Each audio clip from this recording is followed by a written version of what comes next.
كثيرا أما بعد فأعوذ بالله من الشيطان الرجيم بسم الله الرحمن الرحيم والذين جاهدوا فينا لنهدينهم سبلنا وإن الله لمع المحسنين وقال الله سبحانه وتعالى إنما يعمر مساجد الله من آمن بالله واليوم الآخر وأقام الصلاة وآتى الزكاة ولم يخش إلا الله فعسى أولئك أن يكونوا من المهتدين وقال الله سبحانه وتعالى إن أول بيت وضع للناس للذي ببكة مباركا وهدى للعالمين وقال النبي صلى الله تعالى عليه وسلم لغدوة أو روحة في سبيل الله خير من الدنيا وما فيها وقال النبي صلى الله تعالى عليه وسلم من قال لا إله إلا الله مخلصا دخل الجنة قيل وما إخلاصها قال أن تحجزه عن محارم الله أو كما قال صلى الله تعالى عليه وسلم. میرے انتہائی قابل احترام بزرگ و دوستوں، ہر مسلمان کی سب سے بنیادی اور سب سے اہم،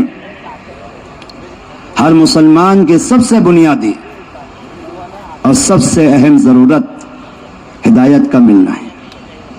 اللہ تعالی ہم سب کو ہدایت نصیب فرمائے، پوری امت کو ہدایت نصیب فرمائے، پوری انسانیت کو اللہ ہدایت نصیب فرمائے۔ سب سے بنیادی ضرورت ہے، اس لیے ہر ضرورت کا سوال کرنا نماز میں منع ہے۔ ہر ضرورت کا سوال کرنا نماز میں منع ہے، اور ہدایت ایسی ضرورت ہے اس کا مانگنا فرض ہے یا واجب ہے۔ سورہ فاتحہ کے پڑھنے میں دو قول، یا فرض یا واجب۔ ہر مسلمان اللہ سے اپنی ہدایت مانگتا ہے، اہدنا الصراط المستقیم۔ نبی کریم صلی اللہ تعالی علیہ وسلم نے اپنی دنیا کی زندگی میں سب سے آخری نماز جو آپ نے پڑھی ہے، اس کی آخری رکعت میں آپ نے سورہ فاتحہ پڑھی ہے اور اللہ تعالیٰ سے اپنی ہدایت مانگی ہے۔ اللہ اکبر۔ انبیاء کرام علیہم الصلاۃ والسلام جو ہدایت کے لیے مبعوث ہوتے ہیں، ہدایت کے لیے بھیجے جاتے ہیں، جب وہ اپنی ہدایت اللہ سے ساری زندگی مانگ رہے ہیں تو عام مسلمان اللہ تبارک تعالیٰ سے ہدایت کے مانگنے کا کتنا محتاج ہے اور کتنی ضرورت ہے ہر مسلمان کو ہدایت۔ ہدایت معلومات کا نام نہیں ہے، سنو غور سے، ہدایت معلومات کو نہیں کہتے۔ بڑا دھوکہ اس زمانے میں مسلمانوں کو لگا ہے، لوگ دین کی معلومات کو ہدایت سمجھتے ہیں۔ ہدایت الگ چیز ہے، معلومات الگ چیز ہے۔ دین کی معلومات تو یہود کو بھی ہوتی ہے، عیسائیوں کو بھی ہوتی ہے، مشرکین کو بھی ہوتی ہے، دنیا کی تمام قوموں کو دین کی معلومات کسی نہ کسی درجے میں سب کو ہے۔ معلومات کا نام ہدایت نہیں ہے۔ مولانا محمد یوسف صاحب رحمۃ اللہ علیہ فرماتے تھے، ہدایت ایک نور ہے، ہدایت ایک نور ہے، جو نور اللہ تبارک تعالی مطلوبہ شرطوں کی تکمیل کے بعد، مطلوبہ شرطوں کی تکمیل کے بعد مسلمان کے دل میں القاء فرماتے ہیں۔ مطلوبہ شرائط کی تکمیل کے بعد مسلمان کے دل میں القاء فرماتے ہیں۔ اس نور کی وجہ سے مسلمان کو دنیا آخرت کے تمام مسائل کا حل، تمام مصیبتوں کا خاتمہ، تمام ضرورتوں کا پورا ہونا، تمام منازل اور مراحل میں پار ہونا اور دنیا آخرت کی تمام کامیابیوں کا حاصل کرنا اللہ کی اطاعت میں اور نبی کریم علیہ الصلوۃ والسلام کی اتباع میں دکھائی دیتا ہے۔ دیکھو، سوتے مت بیٹھو، جاگ کر بات سنو۔ دین کی باتیں سو کر نہیں سنی جاتی ہیں، جو سننے میں غافل ہوتے ہیں کرنے میں غافل ہوتے ہیں. توجہ سے بات سننا. ہم سب اپنا جائزہ لیں, ہم سب اپنا جائزہ لیں. مجھے اپنی دنیا آخرت کے تمام مسائل کا حل اللہ کی اطاعت میں اور نبی کریم علیہ السلام کے طریقوں میں دکھائی دے رہا ہے یا اپنے اسباب میں اور اپنی محنت میں اور اپنی ذات میں اور اپنی تدابیر میں اور اپنی مختلف قسم کی کاوشوں میں مجھے اپنے مسائل کا حل دکھائی دے رہا ہے. توجہ سے بات سننا پیارے بھائیوں. اگر دنیا کے اسباب اور شکلوں میں اپنے مسائل کا حل دکھائی دے رہا ہے تو عبادات کر کے بھی ابھی ہم ہدایت میں پیچھے ہیں. عبادات کر کے بھی, عبادات کر کے بھی ہم ہدایت میں پیچھے. ہدایت کی پہلی بنیاد ہے کہ دنیا آخرت کے تمام مسائل کا حل اللہ کی اطاعت میں اور نبی کریم صلی اللہ تعالی علیہ وسلم کی اتباع میں دکھائی دے. یہ پہلی بنیاد ہے. اگر یہ بات حاصل ہے تو سمجھ لو کسی نہ کسی درجے میں ہدایت مل رہی ہے. اور اگر یہ نہیں ہے تو بڑے بڑے عمل کرنے کے باوجود, بڑے بڑے عمل کرنے کے باوجود ہدایت میں پیچھے ہیں اور بڑے بڑے اعمال کے باوجود کامیابی میں پیچھے. کیونکہ ناکامی صرف بے عملی کی وجہ سے نہیں ہوتی ہے. توجہ سے بات سننا. ناکامی صرف بے عملی کی وجہ سے نہیں ہوتی ہے. بڑے بڑے اعمال والے بھی بڑی بڑی ناکامی میں ہوں گے. قرآن میں اللہ فرماتا ہے وجوہ یومئذ خاشعہ عاملۃ ناصبہ تصلیٰ نارا حامیہ. کتنے لوگ ہیں جو اپنے آپ کو اعمال میں تھکا دینے والے, عبادات میں اپنے آپ کو فنا کرنے والے, جن کی ہڈیاں گھل گئی ہے, جن کی ہڈیاں گھل چکی ہے عبادات میں, ریاضات میں, لیکن نتیجہ کیا ہوگا؟ مرتے ہی جہنم میں داخل ہوں گے.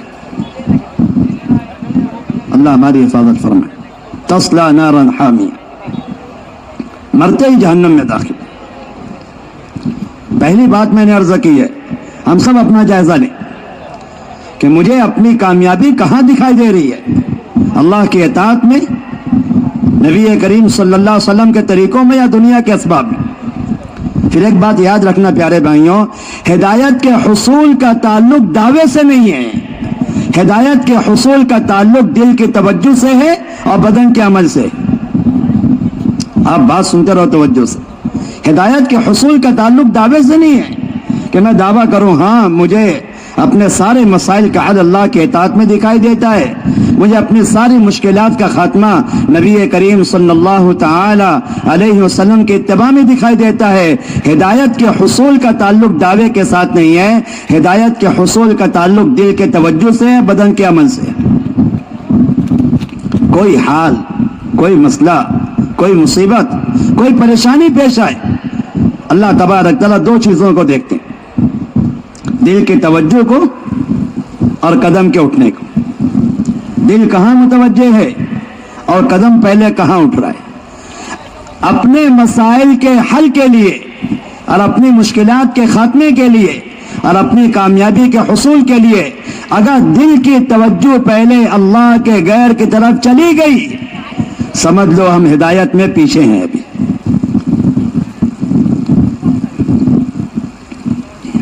اگر دل کے توجہ اللہ کے غیر کی طرف چلی گئی, دل کے توجہ اللہ کے غیر کی طرف چلی گئی اور قدم اسباب کی طرف پہلے اٹھ گیا. دل کی توجہ اللہ کے غیر کی طرف چلی گئی اور قدم اسباب کی طرف اٹھ گیا, کہ بس سمجھ لو ہم ہدایت میں ابھی پیچھے ہیں. اور اچھی طرح بات سمجھ لینا پیارے بھائیوں, جس مسلمان کے دل کی توجہ اللہ کے غیر کی طرف ہو جاتی ہے, اللہ تعالیٰ اس پر غیر کو مسلط بھی کر دیتے ہیں اور اس کو غیر کے حوالے بھی کر دیتے ہیں. بہت متوجہ ہو کر بات سننا پڑے گی. جس مسلمان کی دل کی توجہ اللہ کے غیر کی طرف چلی جائے گی تو اللہ تعالیٰ اس کو غیر کے حوالے بھی کر دیں گے اور اللہ تعالیٰ اپنے غیر کو اس پر مسلط بھی کر دیں گے. اس زمانے میں جتنا مسلمان دنیا کی قوموں کے